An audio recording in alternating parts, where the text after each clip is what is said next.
welcome to the Tabletop Games blog topic discussion. Child's play. It's so very easy to dismiss the old adage that we learn through play. Many of us take our shared hobby very seriously. We're highly competitive and want to win. We need to play by the rules. It's an unwritten law, but it's a law nevertheless. It's the law. Yet, when we see how young children interact with games, it's often very different to what we do as adults. In this article, I want to explore what we can learn from children and how it might help us rediscover the joy of board games. Give a 6-year-old a board game and they will start playing with it, not using the rules of the game, but in their own way. They will start using the components in a way that their imagination dictates. Children explore games' components in their own way, led by how they interpret the world and how that world relates to the pieces they find in the box. A game board suddenly is just a map to be explored, and the wooden meeples, resources, or other bits and pieces that the game comes with take on a life of their own. Sheep start forming flocks and graze the plains, while in the mountains colored cubes collect and are arranged into different configurations. I dimly recall doing this myself. I'm not sure if I was 6 years old or what, but I do recall taking the components of one of the games we had and moving them around the board in my own way. It was chess to start with, where white pieces were only allowed to be on the white squares and, of course, conversely, black pieces had to stay on black squares. Their movement was not related to the rules that the game of chess dictates, but it was dictated by how much room there was on the board. Pieces might leapfrog each other to get from one side to the other, or they might only be allowed to jump over a black piece as long as the white square on the other side was free. There were no rules for me, or if there were any, they constantly changed. It was a sort of way of inventing a new game by playing with the components, trying out different ideas and seeing how it felt to me. I guess the game was a bit like drafts, but not quite. I do recall that some of the larger chess pieces, so basically anything other than a pawn, could jump over smaller pieces, but not the other way around. So there was a sort of blocking mechanism in there. Being allowed to play with a chess set like that let me get used to handling the pieces, and also taught me to be careful with them. It also made me want to learn the actual rules of chess, watching my brother and dad play with great interest, even though nothing they did made much sense to me. Yet, as I grew older, I learned more, and I slowly absorbed the game by osmosis. Later in life, my brother and I would make board game smash-ups, combining components from different board games to create a new game. We might use the game board of one game, plus some of its mechanisms, and combine it with some components from another game, and then tie them together into the same theme or setting, using mechanisms from yet another game. It was so much fun to come up with something new based on what we already knew.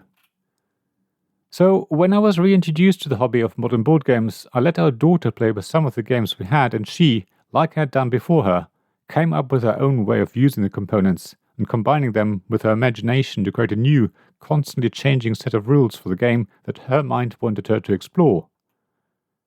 As she grew older, she was not only very interested in playing games with my wife and I, but she also loved playing games with my games group, probably because it made her feel older, more grown up, and more responsible. That first contact with the games allowed her to learn a lot of things, and other than wanting to play the games and learn their actual rules, it also made her want to design her own game. We printed out a map from one of the games I had played, adapted it slightly to fit her ideas. We bought wooden components and even made our own. She came up with the setting and the rules, taking from other games she had played with us, and we playtested it a few times as a family, and even showed it to the games group. And all that was after she had already made her own Snakes and Ladders clone years earlier, which we had played over and over with the family. Even as grown-ups, many of us happily play with the components from a game. I've seen many tweets where people would stack the meeples into the highest tower or try and arrange the components into certain shapes. I mean, just look at some of the board game component mosaics that are available as calendar photos. We all love playing with board game pieces in a way that's not defined by the rules of the game. I think that's great and healthy. It shows that we can have fun with the game without actually playing it, or while playing it. If we're happy to do that, and if we're happy to let our children invent new games, then I don't think there's any problem with us doing the same. Even though a game's rules are what the designer put together to try and give us a certain experience, challenge, or puzzle, I don't think it's ever wrong to change those rules to make the experience, challenge, or puzzle more suitable to you and the people you play with. And that's where we come full circle. For many people, house rules are wrong. There's no point in introducing your own rules or changing the game in any way because there are too many other games out there that give you exactly what you want. Yet, not everyone can afford to buy a new game to replace one that's not quite right for them, even though our hobby seems to be all about owning all the games. So I think tweaking a game to your needs is absolutely fine, and it's possibly the first step to creating a completely different experience. I think what I'm trying to say is, play with your games, not just in the way they were intended, but in a way that a child might play with them. Relax a little and just have fun with it. Maybe you'll be the next designer and come up with something really exciting. At least something that's exciting to you and the people you play with. I think that's really good and should not be prevented. Now then, how do you feel about playing with games? Do you remember doing this as a child? Have you seen it in your own children? Have you ever toyed with designing your own game or at least putting together a game smash-up?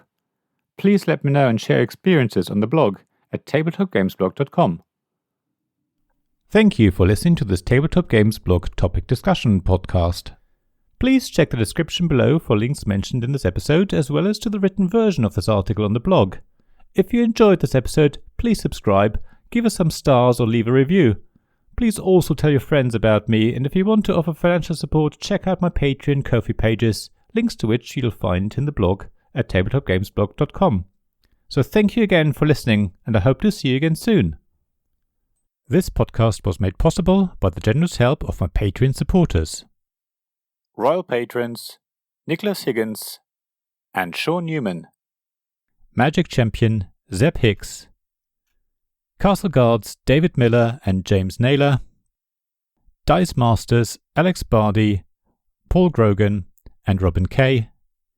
And Shining Lights Gavin Jones, Sarah Reed, Richard Simpson and Tim Vernick.